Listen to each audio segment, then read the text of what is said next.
यीशु मसीह के नाम से फेथ इवेंजलिकल मिनिस्ट्री फ्लम प्रेयर सेंटर तरफ से आप सबको जय मसीह की। परमेश्वर भला है और वो अच्छा कार्य कर रहा है हमारे बीच में। हम करीबन 3 महीने से प्रार्थना करते आ रहे थे। हमारे नए गांव के राजकुमार के भाई मतलब चाचा का लड़का खो गया था, जो वो लोग पालन कर रहे हैं, उनको पालन पोषण। वो लड़का कल रात को मिल गया। धन्यवाद, क्योंकि हम लोग विश्वास के साथ बोले उसका कुछ नहीं हो रहा, वो कहीं ना कहीं सेफ है, वो अपने आप से आएगा। तो परमेश्वर अपने आप से उसे लेके आया। खुद फ़ोन किया, बोला मैं यहाँ फलाना जगह पर हूँ, तो खुद फ़ोन करके आया। प्रभु के नाम की महिमा हो। प्रिय, तो लगातार हम भिन्न-भिन्न बातें हम सुनते आ रहे हैं। आज ज़्यादा वचन पर ना जाते हुए एक टॉपिक के ऊपर मैं ज़्यादा ध्यान देके उसमें से कुछ बातें मैं आपसे शेयर करना चाहूँगा। इसमें परमेश्वर के जो बाइबल के वचन ना के बराबर रहेगा, ठीक है? आज का टॉपिक है, हम परमेश्वर की महिमा का थिएटर है या रंगमंच है। We are the theatre of God's glory. हम सब परमेश्वर की महिमा का रंगमंच या थिएटर, मतलब जो जहाँ पर जाके फिल्म देखने के लिए जाते हैं ना, उस जगह को हम बोलते हैं थिएटर। वैसे परमेश्वर हमें दूसरों के सामने एक थिएटर के समान रखे, जो परमेश्वर की महिमा को देखे, ठीक है? आप निकालेगा मेरे साथ बाइबल पढ़ने की पोर्शन आप देखिए। रोमी के पत्री 12 अध्याय 1 से लेकर 21वां वचन, यानी पूरा अध्याय का आपको पढ़ना है। रोमी के पत्री 1 से लेके 21वां अध्याय वचन तक, ठीक है? रोमन्स 12 1 to 21 वो बाइबल रीडिंग पोर्शन है। लेकिन मैं 1 और 2 वचन पर मैं ज़्यादा फोकस करते हुए उसके साथ साथ दूसरा वचन को भी हम ध्यान में लेंगे, राइट? ओके, यहाँ पर रोमी के पत्री 12 अध्याय का 1 और 2 वचन में आपके लिए पढ़ता हूँ। इसलिए है भाइयों, मैं तुमसे परमेश्वर के दया स्मरण दिलाकर विनती करता हूँ कि अपने शरीर को जीवित, पवित्र और परमेश्वर को भावता हुआ बलिदान करके चढ़ाओ। यही तुम्हारे आत्मिक सेवा है।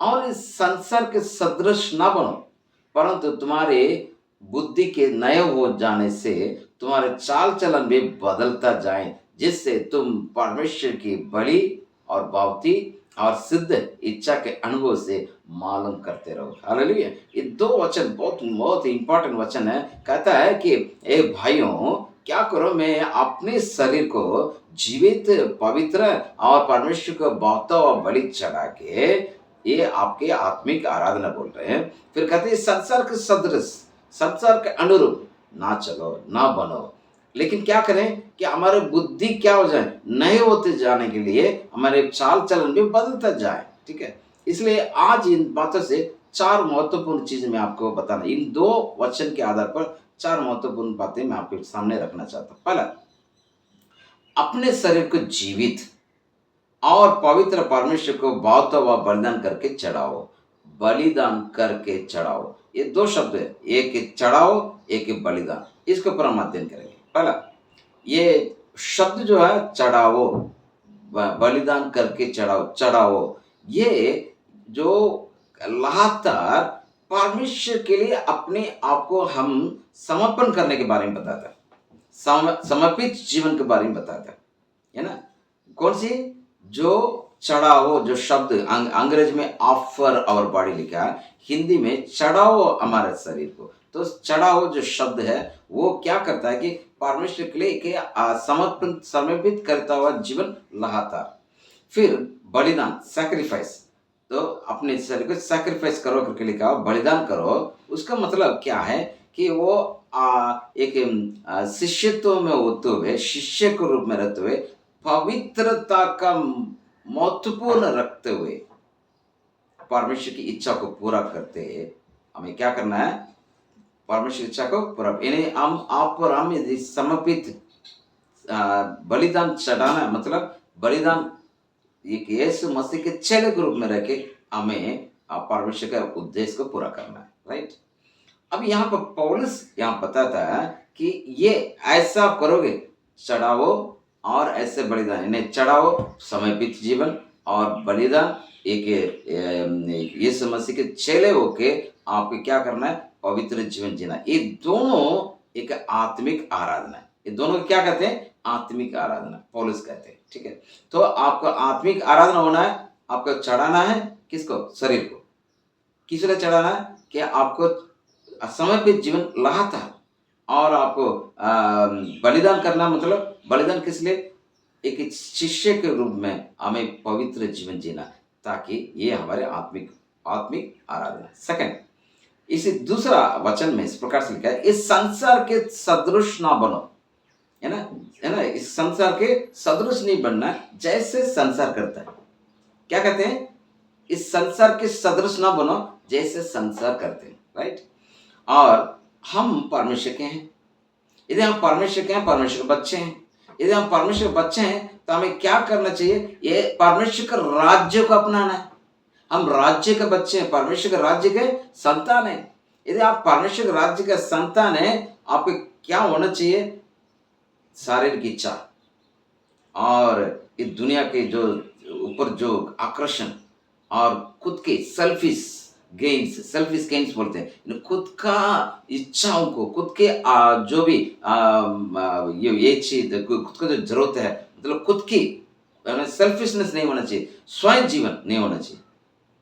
लेकिन इन सब को छोड़ के कौन से इस प्रकार दुनियादारी, इन सब चीजें, ये आपको समझना है। गलातिया की पत्री 5 अध्याय का 19 और 20 वचन, 19, 20, 21 पढ़ लीजिएगा। वहां जो भी लिखा वो सब शारीरिक जीवन वो नहीं होना चाहिए। इसलिए कहता है अपने शरीर को जीवित, क्या कहता है? अपने शरीर को जीवित और पवित्र और बलिदान योग्य चढ़ाओ परमेश्वर के लिए। तो ऐसा चढ़ाना है तो क्या करना पड़ेगा? दूसरा वचन में इस प्रकार से कहता है कि हम परमेश्वर के बच्चे होने के नाते उसके राज्य का कार्य करना है ना, राज्य का कार्य करना है कि नहीं। और यहाँ पर उसकी धार्मिकता पर जीना, ताकि परमेश्वर की महिमा हो, है ना। तो आपको क्या करना पड़ेगा? Seek ye first the kingdom of God, पहले परमेश्वर का राज और उसके धार्मिकता को ढूंढो, है ना। गीत गाते हैं, पगले तुम ढूंढो उसकी राज और उसकी धार्मिकता, प्रियो,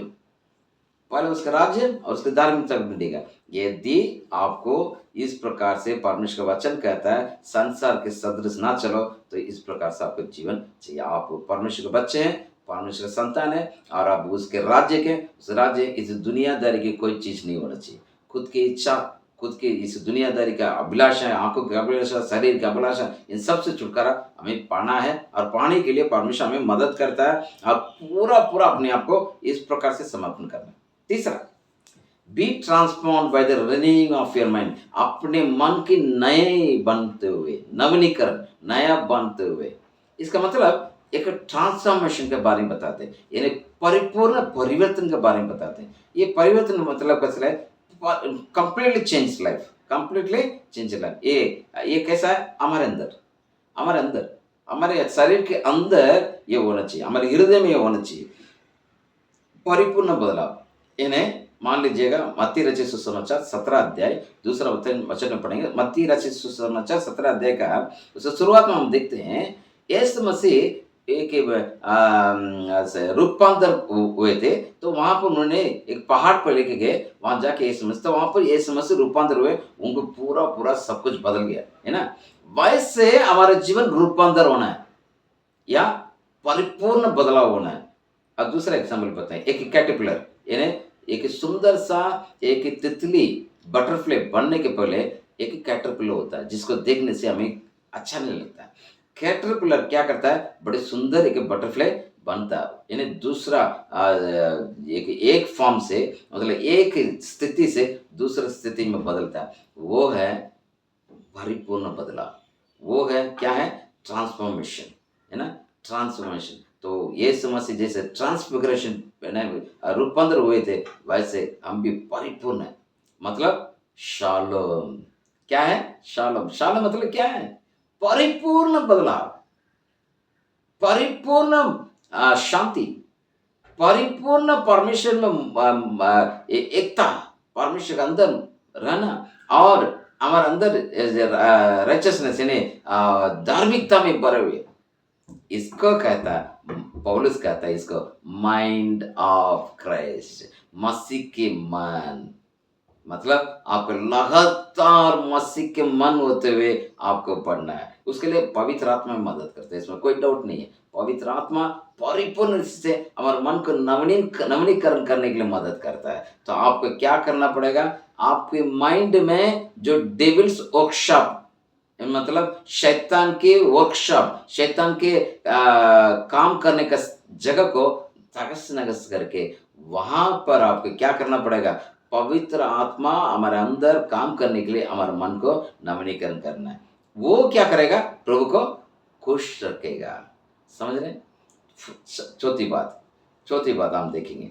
एक पौलुस आखिर में क्या कहता है कि एक लिव अ डिफरेंट लाइफस्टाइल, कहता है वो कि अलग एक जीवन जियो। एक अलग, है ना? अलग जीवन कैसे? वो एक मतलब फॉर एग्जाम्पल बाइबल सिद्धांत को बताता है। वो कहता है सिद्धांत से कार्य में बदलाव। क्या कहता है? सिद्धांत तो अच्छी बात है, लेकिन डॉक्ट्रिन से क्या करो? ड्यूटी पर आओ, कार्य पर कैसे आएंगे? कैसे आएंगे? यानी एक मजहब से कार्य और विश्वास से व्यवहार। क्या कहते हैं? Creed to deed and from beliefs to behaviour. मजहब से काम और विश्वास से व्यवहार तक आप क्या करो? बदलो। हालेलुया! इसको कहते हैं रिन्यूअल, इसका कहते हैं नवीनीकरण, नया बनाना, इसका कहते हैं परिपूर्ण परिवर्तन, इसका कहते हैं परिपूर्ण बदलाव, इसका कहते हैं एक अच्छा विवेक जो यीशु मसीह में हमें प्राप्ति होती है। और वो क्या करेगा? परिपूर्ण ट्रांसफॉर्मेशन में लेके चलता है, परिपूर्ण बदलाव में लेके चल रहा है। जैसे जैसे पौलुस अपने जीवन को बदला। पौलुस अपने जीवन को बदला। पौलुस कौन थे? पहले शाऊल था और वो लोगों को मारने वाले था, मारता था, पकड़ के लेके चलता था, है ना? महायाजक से और वहां से लिख के लेके जाता था, दिखार के लेके जाता था। लेकिन क्या हुआ? जब यीशु मसीह से मुलाकात हुआ, लाइफ बदल गया, है ना? लाइफ बदल गया। और उसका जीवन कैसा बदला? ये तुरंत बदला और 3 साल अपने आप को अलग किया और लिखा हुआ लगभग 11 साल वो अलग होकर परमेश्वर से बहुत कुछ सीख के फिर सेवकाई में उतरा। प्रिय प्रिय हमारे मसीहत के लिए यदि आप एक गिफ्ट हैं, मसीहत के लिए आप एक गिफ्ट हैं, आपके अंदर क्या होना चाहिए? प्रेम, एकता और शांति, और आपके अंदर धार्मिकता, इन सब चीज़ों से अलंकृत होना जरूरी है। यदि अलंकृत होना है, आपको शैतान को क्या करना है? आपको ओवरकम करना है, उससे जीत नहीं होगा, ताकि उससे आप जीतेंगे, आपके मन परिवर्तित हो जाएगा मेरे प्रियो, है ना? है कि नहीं? इसलिए मैंने ये टॉपिक दिया आपको, हम परमेश्वर की महिमा का रंगमंच है, हम परमेश्वर की महिमा के थिएटर हैं करके मैंने कहा। पहले हमने देखा we are different, set apart God's purpose. हम अलग हैं, अपने आप को क्या करें? परमेश्वर के लिए क्या करें? परमेश्वर के लिए, परमेश्वर के उद्देश्य के लिए अपने आप को अलग करें। दूसरा, हम इस दुनिया में we are in the world, लेकिन आपको क्या करना चाहिए? जैसे दुनिया करता है वैसा हमें नहीं करना है। हम इस दुनिया में तो है, लेकिन दुनिया जैसे नहीं जीना, एक अलगाव जीवन। तीसरा, कंप्लीटली बदलाव, पूर्ण बदलाव। और 4, लिव डिफरेंटली, क्या करें? अलग जीवन जिए। ऐसे जीने से परमेश्वर हमें परिपूर्ण रूप से आशीष करेगा। प्रभु का अनुग्रह हमारे साथ होने के लिए प्रभु का धन्यवाद देंगे। हालेलुया। प्रियो, इन वचनों को आप जरूर इस पूरा रोमी की पत्री 12 अध्याय के 1 से लेकर लास्ट तक पढ़िएगा, और इसमें 1 और 2 वचन बार बार पढ़िए। मन को नवीनीकरण करने के लिए परमेश्वर आपने सौंपी, ताकि हमारे शरीर को जीवित और पवित्र और प्रभु के कहने के बलि चढ़ा के हमारे इस संसार के अनुरूप ना चलते हुए परिपूर्ण रूप से हम बदलाव में लाएं। जैसे एक कैटरपिलर और एक ब्यूटीफुल एक बटरफ्लाई बनता है, वैसे हम परिपूर्ण बदलाव जीवन इस 40 दिन के उपवास में करेंगे, ताकि प्रभु बड़ा कार्य करें। आइए हम प्रभु को धन्यवाद देते हुए प्रार्थना करें। पिताजी, धन्यवाद देते हैं विकास के लिए। विकास गुप्ता को प्रभु लिखा है इस धन्यवाद। जैसे हम लोग प्रभु निरंतर मुंह से घोषणा ही करते रहे, बेटा सेफ है, पहुंच रहा और पहुंचा, इसलिए धन्यवाद देते हैं। अब साथ साथ प्रभु प्रार्थना करते हैं इस वचन के लिए। रोमी के पत्री 12 अध्याय का 1 और 2 वचन हमने पढ़ा, परिपूर्ण परिवर्तन के लिए। 4 बातों का हमने अध्ययन किए। इन चारों बातों को प्रभु मन में रखें, विचार करें, विश्वास में आगे बढ़ें और आपके प्रभु हम परिपूर्ण बदलाव में रहें ताकि इस संसार के अनुरूप ना चलेंगे और शैतान को प्रभु हमारे हृदय में या हमारे मन में राज करने न देंगे और उसे प्रभु दूर करके नया नवीनीकरण करते हुए बदलाव को रखे। हम इस दुनिया के लिए एक ज्योति है, उस बात को याद रखते हुए जीने में हम सबको मदद करेगा। धन्यवाद देते हुए, आशीष को मांगते हुए और आगे भी हम जो भी अध्ययन करेंगे वो आशीष का कारण बनने के लिए यीशु के नाम से प्रार्थना मांगते हैं, आमीन। जय मसीह की, गॉड ब्लेस यू। आप सुनिएगा, दूसरे को भी सुनाइएगा। Thank you.